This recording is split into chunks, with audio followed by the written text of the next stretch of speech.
What I'm trying to do right now is to. Frankly, I can't think of a more timely topic right now than to talk about the global economy and workforce.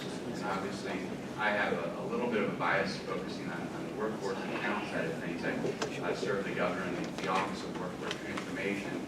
But when you think about those two topics, over the last year, certainly probably the two most pressing things we've heard about when you think of Brexit, TPP, and the impact the global economy is having on companies and workers themselves, and then all the challenges that business owners are facing right now in terms of finding the talent they need to grow their businesses. So it's a great opportunity to have this venue to talk about these very important topics.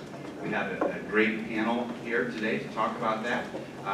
Starting here on my left, Barbara Philibert from Oatey Corporation, then Lynn Rich from Sutphen Corporation, Michelle Panik from Marine Services International, and Rob Twitchell from the Information Control Company.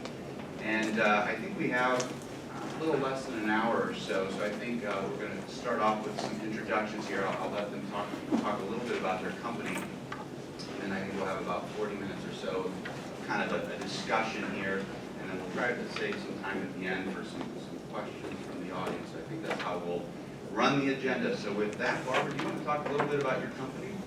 Sure.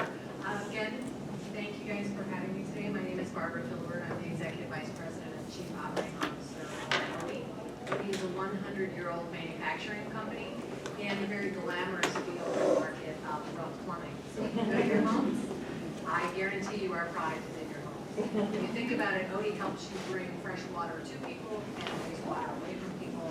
That's why we're global, because that need is global all over the world, in some areas of the world, much more here in Ohio.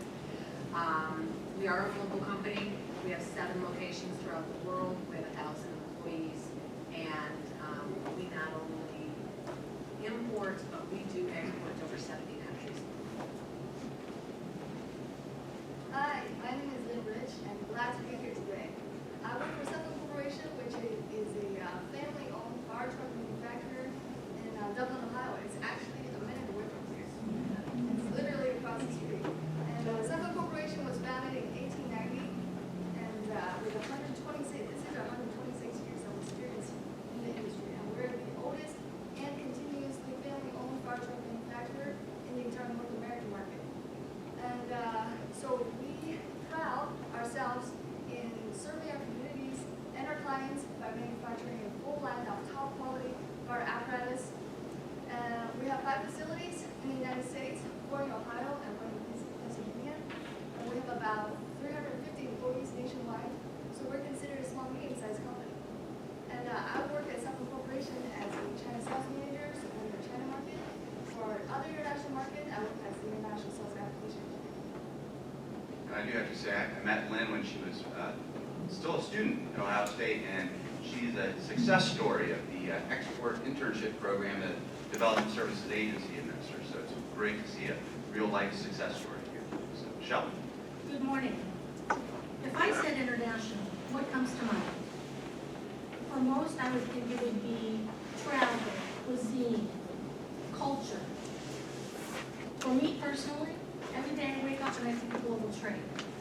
Take this cup for example.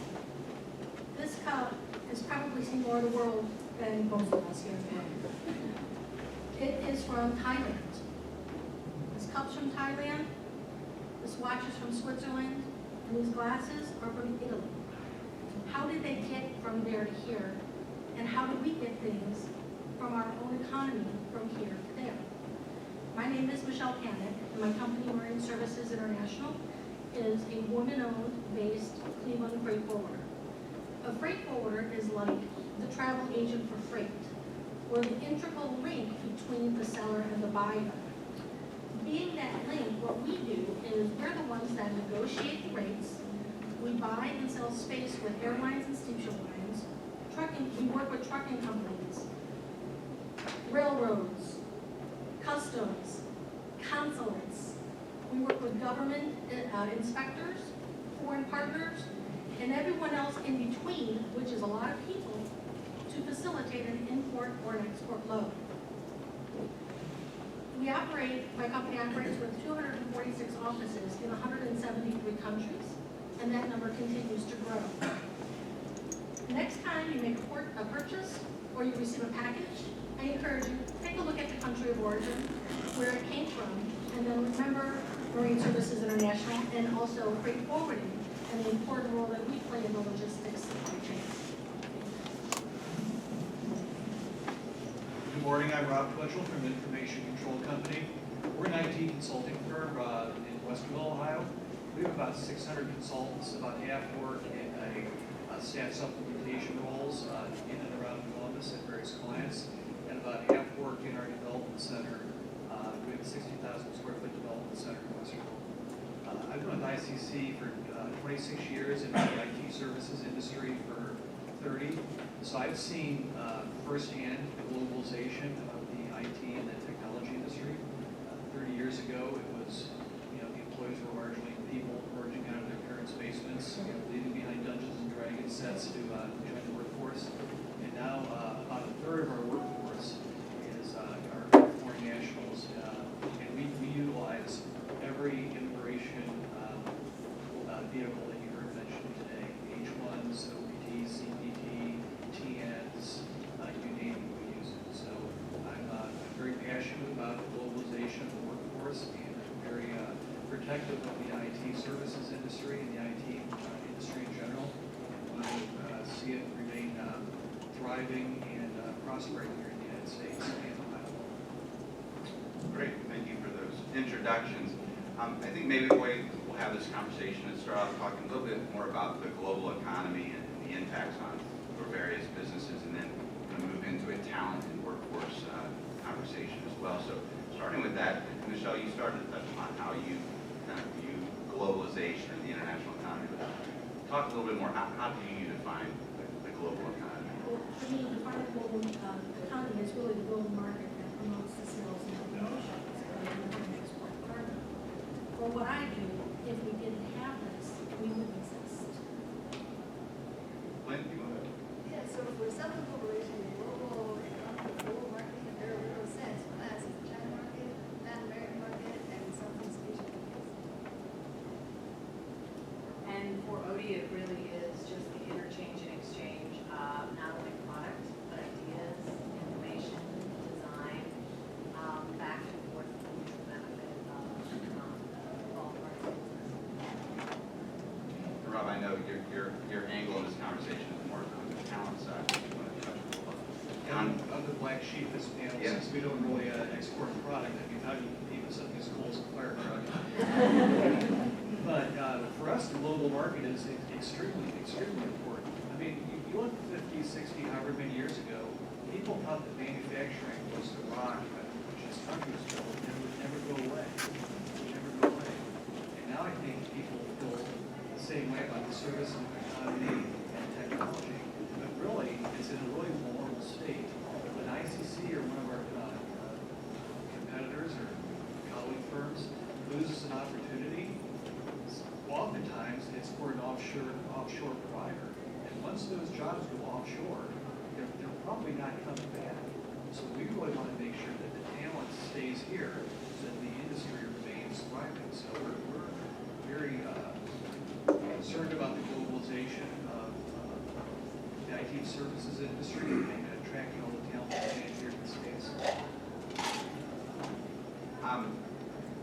we talked about now what the global economy is and how you view it. Barbara, in terms of how your company benefits, and then what are some of those challenges that you face with a global economy? We directly benefit a couple of different ways. We not only have a global supply chain that brings product in for us to this country. As I mentioned, we sell to 70 different countries throughout the world. Globalization and trade is positive for us because we get our brand out in many different countries, from South Korea to Poland to Egypt. Very basically, people have been doing this for thousands of years. To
shipping parts and services, make sure that our warranty works in China or in South America. So the other thing is we have to be very careful in terms of, and be very selective in terms of which market we enter. Because, for example, the Middle East could be a very good market for us and lots of potential because they export a lot of oil. And when there's oil, there are refineries. And when there are refineries, there might be industrial fires. And in Sutphen Corporation, we manufacture a great line of industrial products. We have wonderful SPHs, industrial aerial platforms that combat industrial fires. However, right now for the moment, my company just doesn't have the resources and the personnel to support and develop that market.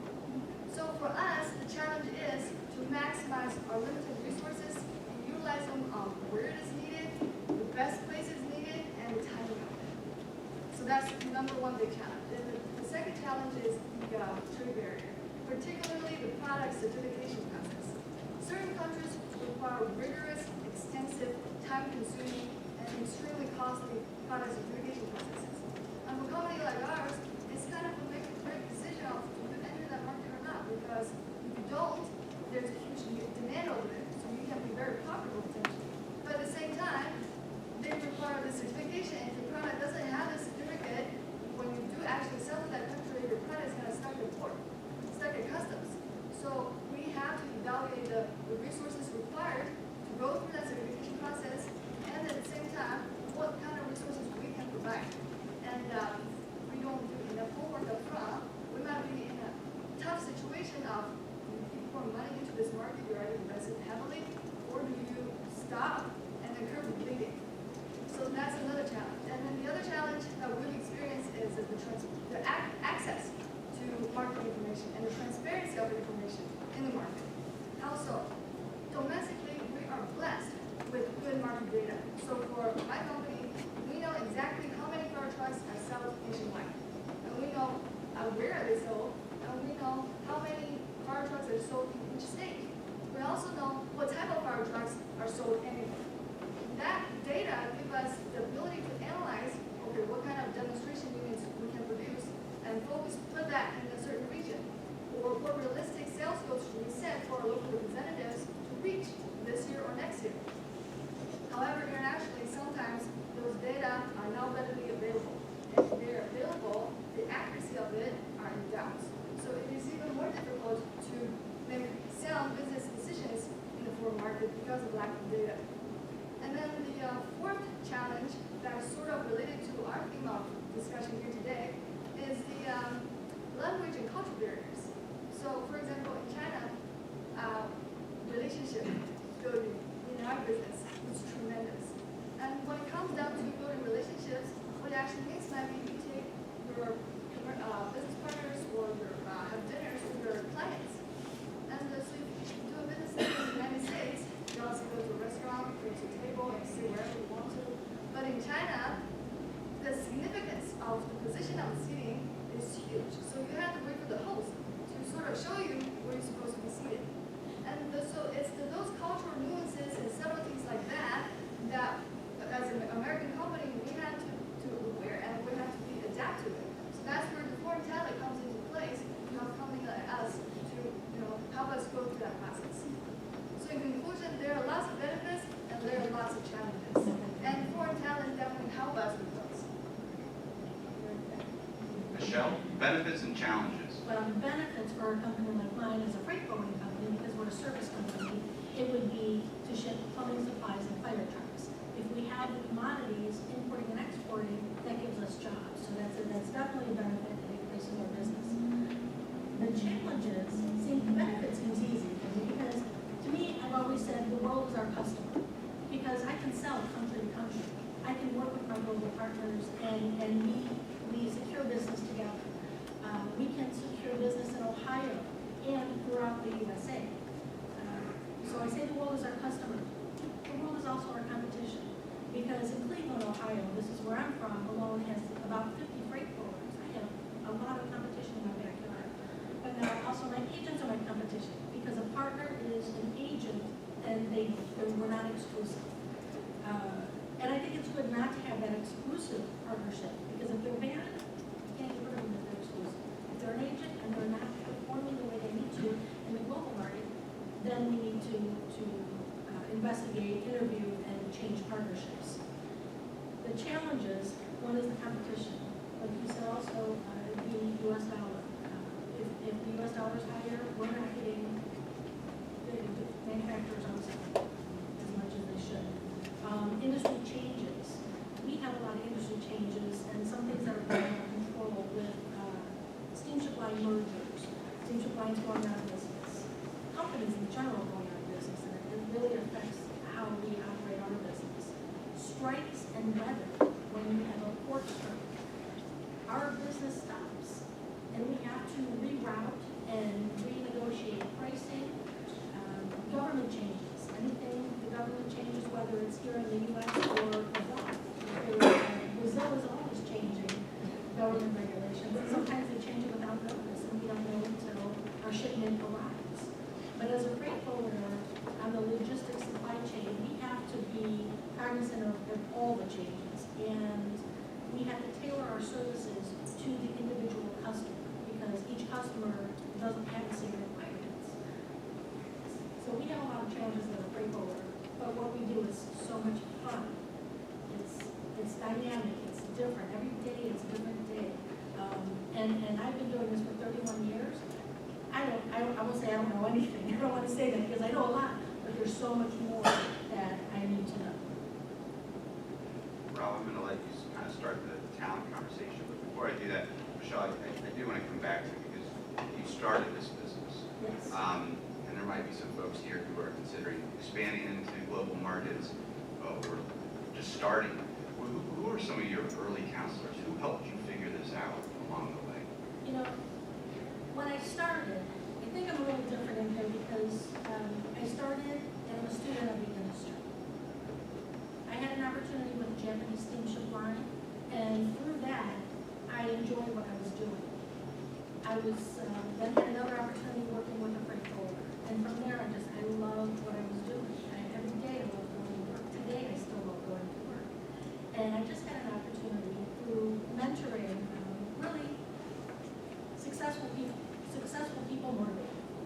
Somebody that knows what they're doing, somebody that teaches, that coaches, that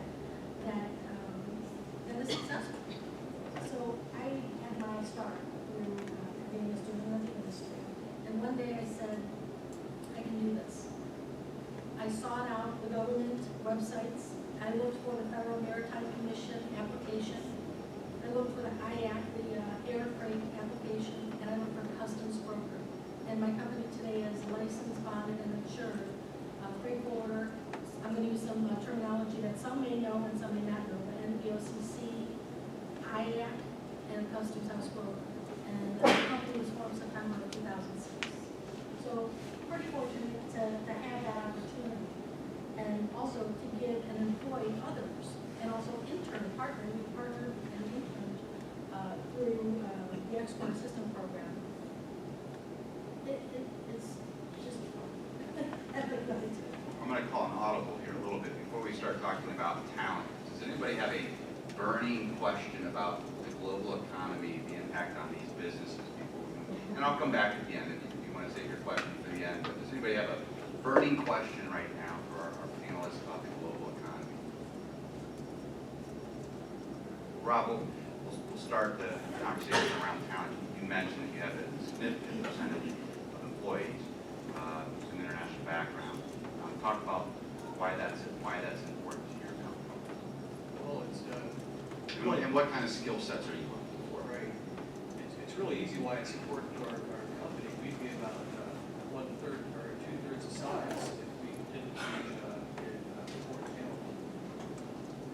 It's really simple math. I'm kind of surprised when I hear unemployment numbers, which seem generally under control, and then I hear, at events like this, talking to people and how many people are having trouble filling with requirements, finding talent. And so I just encourage you to look at all the options you have available, including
safeguards in place to make sure that we're not doing that. We have to, in many cases, we have to advertise to see if there's a qualified clerk that can fill that job. We have to, if we have a job that we're to fill with a resident alien, we have to offer that job to anyone that might have been laid off from our company in the past. And just leaving all the regulation aside, if you know of anyone that's looking for a job in the technology field, come see me, we'll hire them. But we take the pluses and minuses, I can say that we are unquestionably a stronger, richer, more talented company because we've engaged foreign talent. And what's happened is, a lot of people now are on the F1s, the H1Bs, big companies call it green cards. But we find out that that's a Me Too skill now. So we have to be earlier in the game. And so that's why ICC is becoming more aggressive in doing bachelor students. They're still in college to be OPT, CPT, those such programs. So this event today is very well used for us. It is something that ICC is very interested in. We want to get talent as soon as possible. Barbara, skill talent that you're looking for? We're looking for entry-level to engineers. We can never find enough engineers. Cleveland is blessed with quite a few schools there that we can recruit from, do internships and do co-ops from, but we really run the gamut from entry-level manufacturing and distribution jobs, not only in Cleveland, but in Omaha and Minneapolis, U.S. manufacturing facilities, to engineers and managers. And when we look at, we work with a company called Cleveland, which is a nonprofit in the city of Cleveland, and they came out to meet us, and they really thought the jobs that we were talking about were manufacturing and distribution jobs, entry-level jobs, and they are, but approximately 10%, 10 to 15% of our salary workforce was not born in the United States. They came to this country, they immigrated to this country, they became educated, and they worked their way up the ladder. And all it does is create more jobs for everyone else because they're successful and contributing to the economy and being good citizens. So we at any given time have probably 50 jobs open. And we have a very, very difficult time finding them. We do set up our own hurdles and barriers that make it difficult sometimes to work at Oatey. For instance, we are a non-tobacco company, so you can't have it, you can't use it, you can't chew it, you can't smoke it anywhere in any of our facilities. So that probably is a bigger program than we hiring employees, but I'd say engineers, business people, and by nature most of them come with and resident as we're going into other countries, we have to be able to speak their language. We have to quit just assuming that everybody knows how to speak English. Excuse me. Yeah, please, Rob. If there's any engineers that you have that start smoking, you said. It sounds silly, but that has become a huge hurdle. Lynn, skills that you're looking for at Sutphen, you're in the sales capacity. What other skills are you looking for? So, I work in the sales department and for Sutphen Corporation, especially particularly for exporting purposes, we're looking for someone who's multicultural, who have fire service background, who have engineering background, and who's familiar with international business. And to find somebody with a combination of all of it, if you have above skill set, it's like finding a needle in a haystack. So for us, if you have a combination of one of the two, or two or three backgrounds or experiences, we'll train on the rest.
studying or graduating with international skills. We did have an 11-week intern, and it was fantastic. He had an international background, he studied international, and we taught him the technical part. He worked in our airframe department, and he just thought it was the coolest thing that he was able to get this from Cleveland and over to a different country, and it made it. And it is really cool when you think about it, because our trade is so big, global trade, and there's cargo going all over the world by airfreight and sea freight. When you're sitting in a plane, there's cargo in the belly of that aircraft. And I think of those things everywhere I look. Growing demand for technology and IT skill set. That is something that's important to us as well. And Barbara and I had a conversation this morning on the company that she uses that is hiding their technology and services their needs. And we're lacking behind. And this is where the younger, the newer, foreign generation doesn't have. I will also say, and I looked at this because of my opportunity to have a business, I'm for higher education, but I also hire from the re-entry program.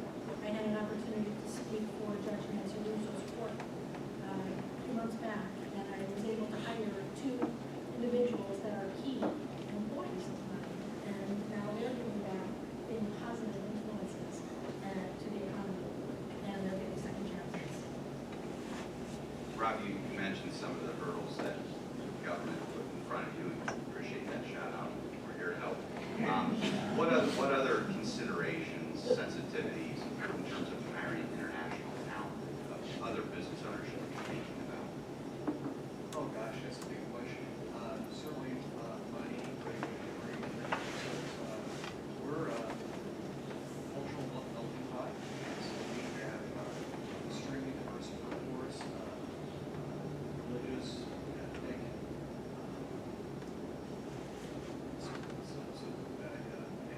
Those software development companies, people work in close proximity to each other, so it requires some flexibility from all people involved to get along. But I've got to say, it sounds more difficult in general than it is specifically. We have very few problems. You'd be surprised. There's ancient countries that have nuclear weapons pointed at each other, and we have people working right next to each other at the same team, and they really have no problem.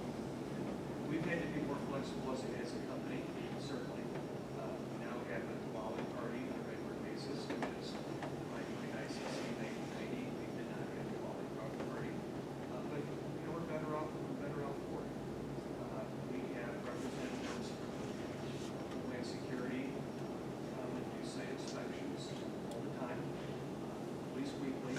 There are some bad actors in our industry which have thrown up some regulatory hurdles and caused members of Congress and the Senate to favorably on our industry and shame on the people in our industry that have done that. So I think it's up to the good actors to promote that this is a good, healthy way to grow the economy and not jeopardizing American workers at all. Matter of fact, ICC, we started computer clubs in elementary schools. We find that at about grade 3, that's when a lot of girls especially will shun away from the hard sciences. So we've been involved in that. We're involved in high schools, starting field trips, talking about what the opportunities there are in the IT industry, and maybe consider a career in IT. And we actually partnered with colleges to start IT majors. Ohio-G.R.E.A.T is an excellent example of what earlier universities designed out.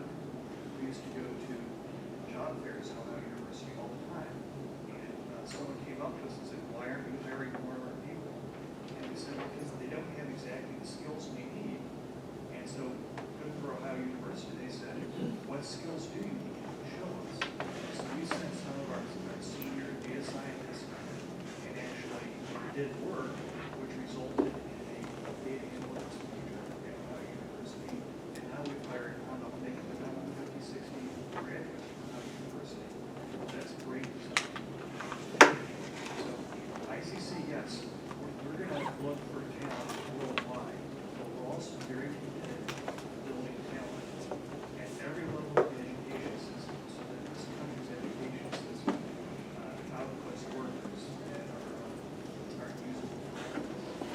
You just made my day talking about collaboration between business and education. I owe the extra shot about regulation, right? Yeah. Lynn, you're the living example of this in terms of business owners that are here hiring someone like you. Other things they should be thinking about. For me, I was quite fortunate. So in terms of hiring for international, I came to the United States when I was 14 years old. So I went from middle school, high school here, and college. And then actually when I was third year in college, I had to get an international student visa, F1 visa, because of my immigration status at the time. So I actually ran into some trouble there because of immigration intent and having an F1 student visa. And then later on, when I participated in the export internship program, which was my life changer, and when I was paired up with Sutphen Corporation before I was graduating, Sutphen Corporation was willing to sponsor for my H1B visa. And upon graduation, instead of going through that process, I went through the permanent residence process. So I got a green card. But for me, it's been quite a journey getting to know this company and having so much opportunity that's given to me, and so quite good. Barbara, in terms of leveraging international talent at your company, things that you're doing or the impact that it's having on kind of the bottom line for your company. The bottom line is growing, and I think Lynn mentioned it, it's market diversification. It sounds silly around plumbing, but in the products that we have, the categories that we have, we have such an intense market share.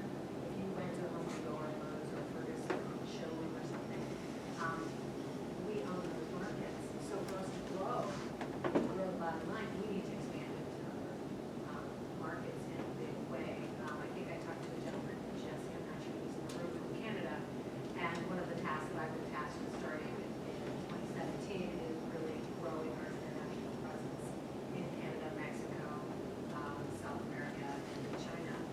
So that really is the big push, and we need talent that can do it. It sounds silly, but when we design products, for instance, simple things like, I'm 50 years old, and when I was in 4th grade, my teacher said, yep, in a couple of years, everybody will be using the metric system. We put the kibosh on that. I need engineers and people that understand the metric system because they pipe everywhere else in the world using the metric system. So I need international talent that speaks languages, understands global standards, metric code compliance, they understand construction. That's how we grow, and we bring more money back to the state of Ohio, essentially. My company can definitely relate to that. Because as a corporation, when we talk about hard code specification, domestically they range about usually 80 pages to hundreds of pages. And then for internationally, it's a little bit fortunate, it's usually about 30 to 50 pages. So every time we participate in an international project, and every time we have to translate that bidding specification, that will take tremendous resource not only on our part, but also on for business partners' part, but as well as the costly nature of technical translation. So if we have a foreign talent who is able to speak the language and understand the technical aspect of our business and be able to configure a PowerPoint just from bidding specification, we save a lot of time and money. And let me just add on to that, when we go into another country and choose to participate, we tend not to bring Americans into those markets. We employ natives of that country, native speakers, and that's how we grow the market. I think we've all had experiences in our career where we try to push the borders and just make it look like another part of America. Countries aren't, that they have their own cultures and dynamic and drivers. So we're much more successful when those employees are from that. Each year I do an international travel, and I'm meeting all of my global partners under the roof.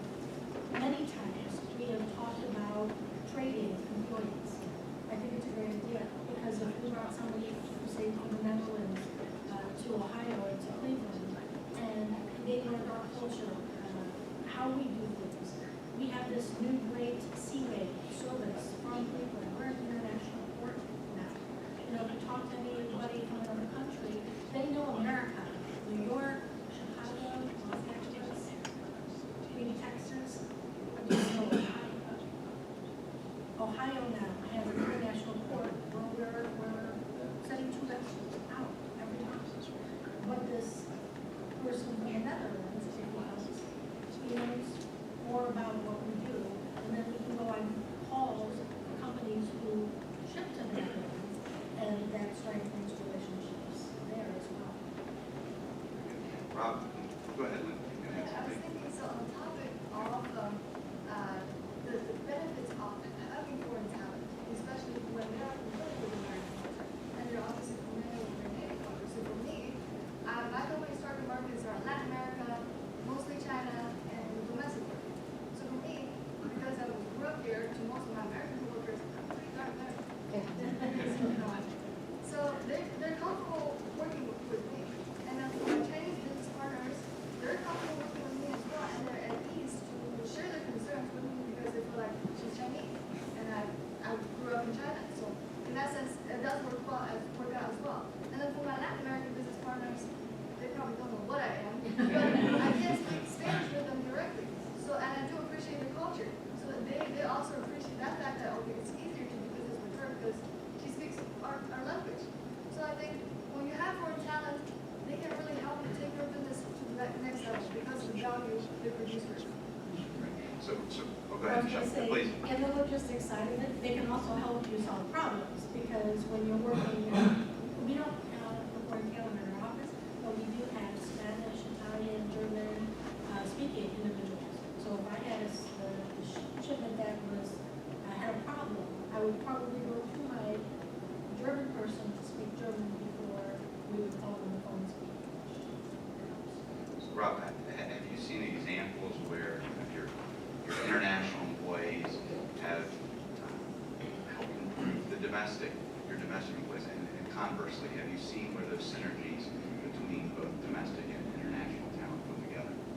Well, it's a hard question to answer. I think I'll have to answer it from 50,000 foot level. And I think that the way the international talent's developing is because it's keeping jobs here, which helps retain the opportunity for everyone. And as I mentioned, we have, I've said this so much, I forgot I've said it here already, but we have 10 pages, double-sided, basically single space of opportunities we have open now. And we can't fill them. So to the extent that some of those get filled by our offshore competitors, those jobs are gone. So I'd say that more talent helps by keeping the jobs here. The industry thriving. When I walked around here looking at name tags today, I noticed a lot of the people from educational institutions, which is great. And I'll just let you know that there is a person from their way to this country into Ohio, and that you've taken the time and care to educate them. They're a talented person, and I want them to become a thriving part of this economy. In my case, the IT services industry. And to the extent that happens, everyone benefits. I know Columbus likes to think itself as a tech corridor, and I think to a large extent we're succeeding at that. I think the state of Ohio has put a lot of resources into that, which has been helpful. And so we have a thriving industry here. We can become a magnet in Ohio with that kind of talent. And how can you not benefit? I heard the statistic, which I probably forgot about, how many colleges are here in Ohio that are producing talent. Let's keep them here. So yeah, it helps a lot. It's great. So we'll kind of go to the last line of the question here, and then get your questions ready, because we want a bunch of them. And Lynn, I want you to kind of start off with this, your personal experience again. There's a lot of educators here. In terms of the collaboration between business and education, talk about one from your experience as a student, things that the business community could do to help recruit individuals like you. And then from a business perspective, that's where then I'd like the rest of the panel to kind of speak to the collaboration between the education system and the business community. What can the education system be doing? What can we be doing to help facilitate that type of conversation and partnership? So, Lynn, why don't you start? So I have to bring out expert immersion programs again because that was the key. The collaboration between the state of Ohio and the small medium-sized business communities as well as the universities in Ohio to create a program like this and create a platform for businesses to access human resources who are already somewhat trained on international business. And then for businesses to also take advantage of the fact that the government is reimbursed half of the intern's wage, which is tremendous help to businesses. And at the same time, for universities to educate students who are interested, give them access to a resource to learn about international business and potentially go to a career as related to international business. So for me, I was the inaugural year of the export internship program. And when I heard that I was created of Sutphen Corporation, I was like, heck yes.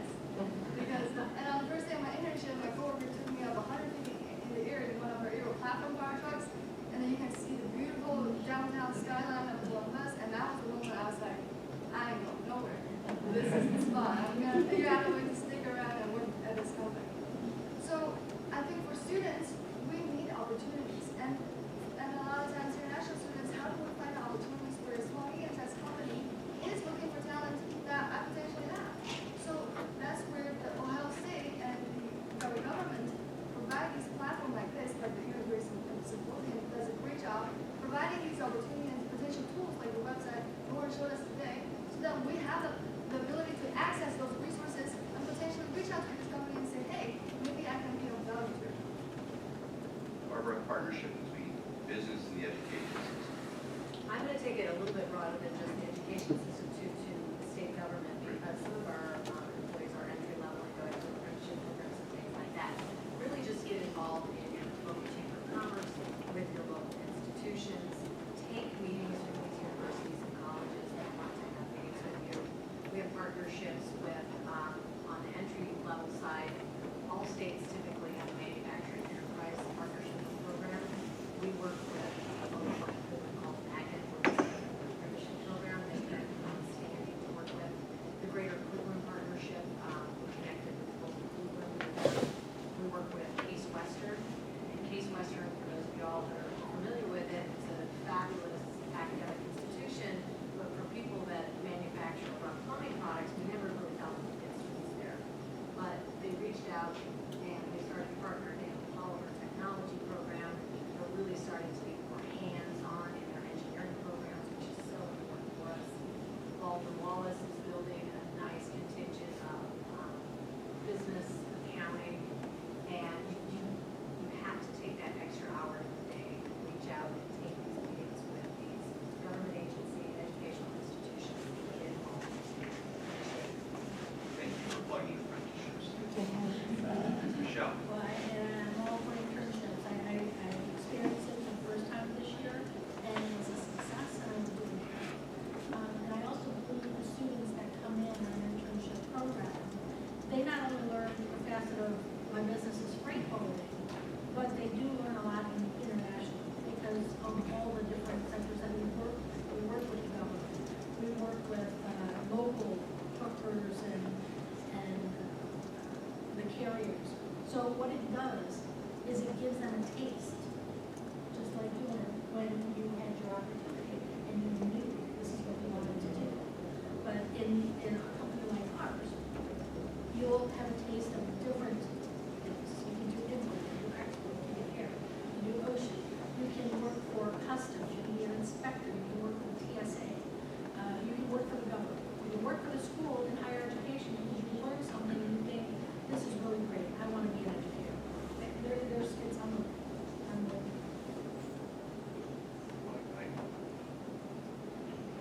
Collaboration with education, I'm all for it, and I'd say just don't be afraid to reach out, but to be successful, it's going to take some hard work on both sides. I can say at ICC, we created a major, helped create a major at Ohio-G.R.E.A.T. We helped create a certificate program in Columbus State. We're starting to influence the curriculum in Otterbein. I think we've done some work at Ohio Northern. So these are, people in industry are willing to help you, but I think internships are great, but I think it takes more than that. You're going to have to find a company that's going to be willing to really do a knowledge transfer about what skills are in the marketplace, are being desired by the marketplace, and you're going to have to be willing to adjust your curriculum. And that can be hard work, and it's probably a little bit scary, but I can tell you, I've seen it work. You can create a pipeline so that your talent and people are doing really, really great jobs in their chosen industry. I know it works, and it takes some investment from us, because we have to take our talented people offline and do that knowledge transfer. But I can tell you, I know ICC is not the only company. We're willing to invest. We're willing to partner with you. We just don't want to be a landing spot for your people. We want to help you grow the people so they can land at our place. So collaboration for it. Thank you. Questions, please.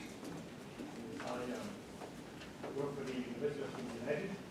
We have around 4,000 foreign students from over 100 countries, and we plan to increase the enrollment of many more.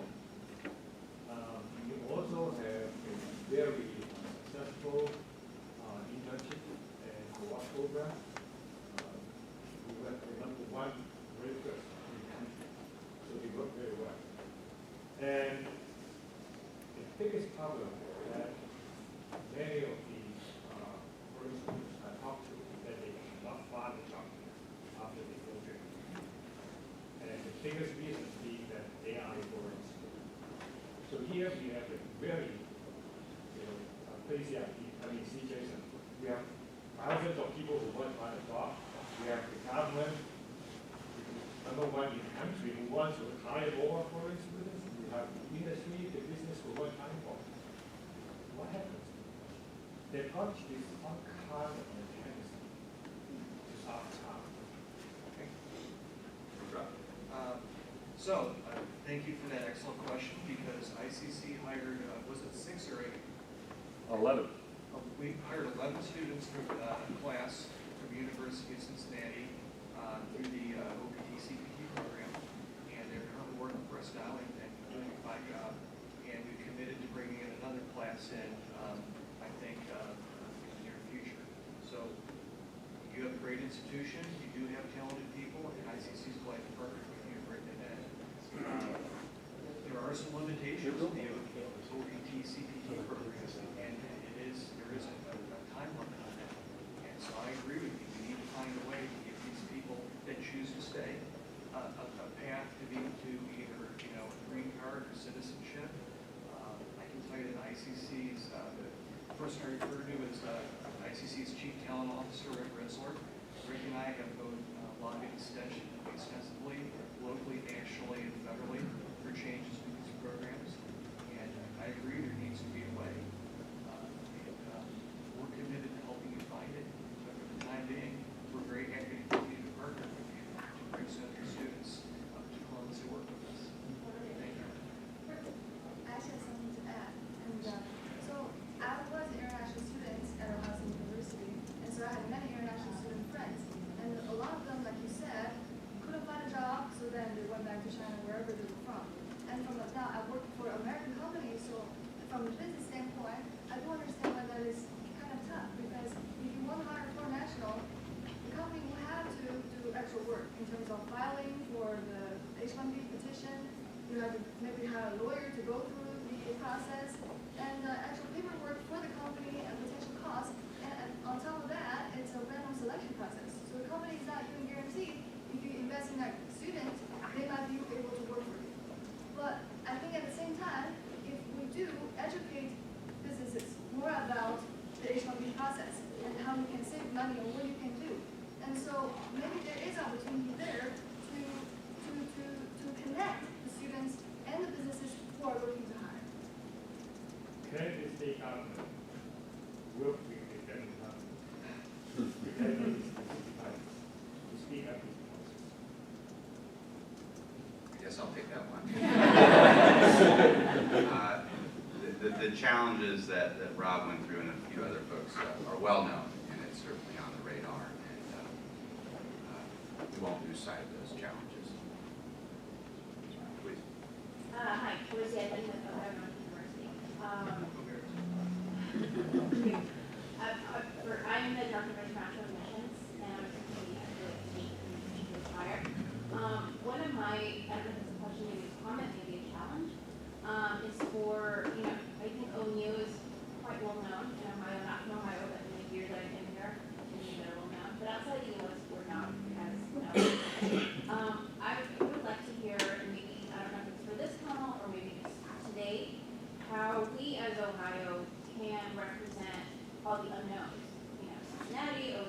all of them great institutions, but that's all they know outside the US, mostly. How do we, with small budgets for marketing, small human resources, like 1-2 person office, how can we collaborate with you guys that have partners abroad and say, look at these smaller institutions with great programs, very well known, excellent students, domestic and international, because those parents abroad are also concerned about jobs. And then those that may be working in your company for maybe a year and then want to go back to your company, how do they articulate the skills that they learn and transfer that and make that marketable in those countries? I was thinking like Japan and Korea would be very naturalistic, and they have a very different process for hiring. So, you know, it varies in different countries. Many other countries think the U.S. education is the best thing ever, but these are some of the challenges that I think some of the smaller schools are not equipped to face. They don't know how to face it. And so how can we work together, industry and higher education, to solve that or approach it, or how do you start that conversation? I think the introduction that Lauren gave us this morning was fantastic. The website and that tool that she uses is, for me, I mean, I just lit up listening to it, and I was excited about it. Through recent travels, I spoke to one of my partners in Pakistan. His son wants to be a maritime attorney. He wants to do his schooling in the USA. And he's asking where the best schools go to. My Chinese partner was very interested in the Ohio-G.R.E.A.T Symposium and wanted to know more about it. So because of the contacts that I have globally, and if I like something, everybody's going to know about it. So I plan on spreading the word on it because I also think it's a great opportunity and to do the work. And so I think because some corporation is a small medium-sized company, so we definitely feel the pain in terms of limited budget, and we want to do something, and how do we go about it? So I think with there are definitely organizations, whether being government or nonprofit or for-profit organizations in Ohio that have the connections on a global arena. So for example, there's an organization, nonprofit organization called Columbus Greater Sister Cities International Inc.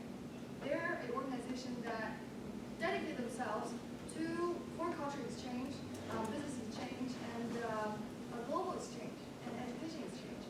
So, and they have events where they want to send high school students to all of Columbus sister cities, and then have their foreign higher high school students come to Columbus and experience that. So there might be some collaborations there where the institutions and these organizations reach out to each other, and that might be a way for you to market Ohio University. Yeah, I totally agree. But I think it's important that the industry also talk about these unknown institutions. You know, and some of you are in well-known cities, Cleveland, Columbus, etc. And then, you know, we're in, so I'm just kind of posing a question out there. You know, I think that the partnership with the industry and having the industry speak for us on that, in that sense, sometimes I think people. Yeah, well, please, Rob, go ahead. First of all, I have to find a bobblehead on my desk at work, so I'm doing what I can to look restful for you. But I don't know if I can solve your marketing problems, but I can help you be a success. And I think success, you know, people ask us all the time, well, you're a technology firm, where do you get, what's your number one source of hire? Is it Monster, is it Dice? Our number one source of hire at ICC is employee referral, which I think says a lot about the culture we've grown, but also tells you that these people are talking to each other. So I'd say if you wanted to have your institution known as an Ohio-G.R.E.A.T graduate, I think it should be known. Have success. If one of our companies has success with your university, we'll talk about it. I mean, you've heard me talk about Ohio University and the success we had there. You've heard me talk about Otterbein, Columbus State, and we have done some work with Northern. Boy, if we have success with you, you're going to have trouble shutting me up. So create a success, and your graduates will talk about how they got a job, and the companies will talk about, you know, what a success you are. So I'd say, you know, don't be afraid. Partner with them, pick some businesses, partner with them, create some success, and you won't be able to stop it. My one response to that would be Jobs Ohio, the private nonprofit entity that focuses on economic development, trying to recruit companies to come to Ohio. I will tell you, absolutely, they emphasize the network of higher ed institutions that we have here in the state and how that is a competitive advantage because, frankly, a lot of companies that are looking to locate to Ohio, they're looking at where those higher ed institutions are because they're looking for the population of young people. So please know that the Jobs Ohio is promoting our institutions every day that they can. So. I have time for one more question. Yes, please. I'm just kind of curious, do you see that are you hiring a lot of students who have bachelor's degrees, or are you looking at students who more have master's higher? We're typically getting the students right out of undergrad. We do have a tuition reimbursement program where if they want to go ahead for their master's, they can certainly do that. We have quite a few immigrants to the country that came to this country as teenagers and started working at Oatey here in our manufacturing facility, our distribution facility, and used our tuition reimbursement to get their bachelor's. Now they're functioning as engineers and accountants and et cetera. But we tend to go after the undergrad. And for us, we can get the sort of the industry higher with school and also give opportunities for somebody who has the attitude, the right attitude, and the passion and desire to work on their part.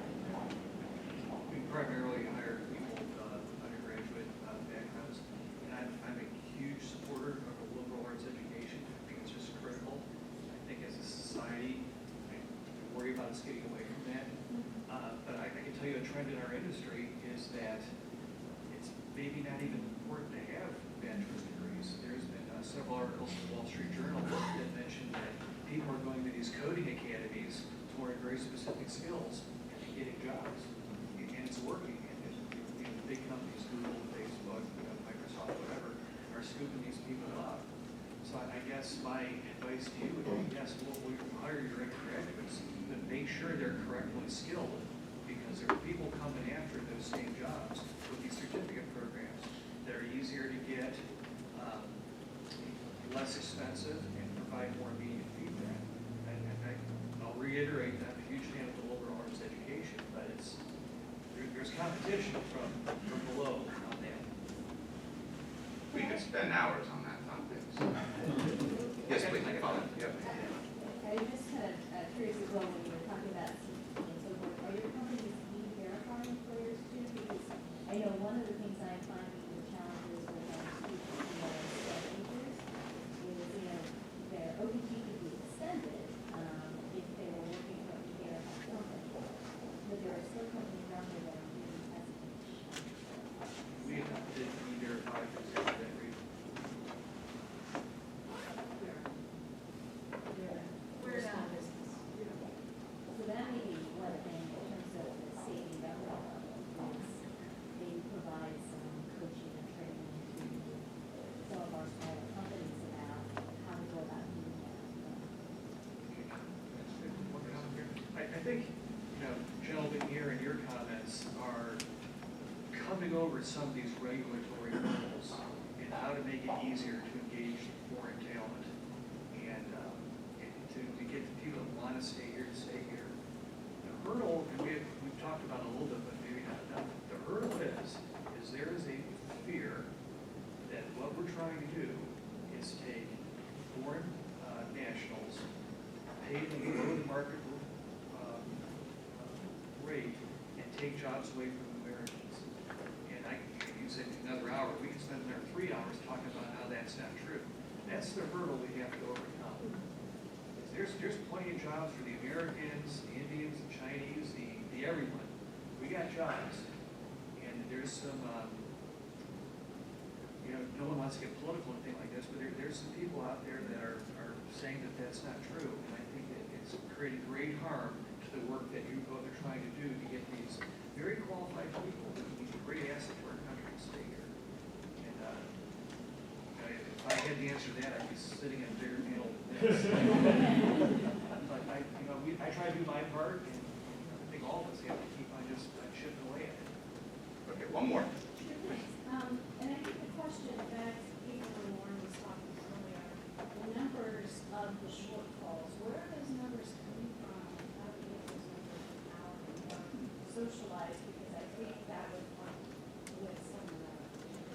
shortfall of talent, you mean?